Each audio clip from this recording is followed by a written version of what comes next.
Hey everyone, in this video, I'm about to show you how to fix the Capcut network error on PC. If you find a network error in Capcut, check the internet connection first.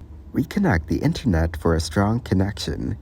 The other method is to go to the Microsoft Store on the PC and search Capcut. Click on Capcut and install the updated latest version of it.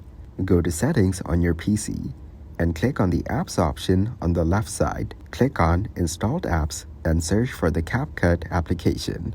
Click on the three dots and select Uninstall. Reinstalling can fix it. Go to Network and Internet on the left and click VPN. Select Add a VPN, fill in the required fields and save.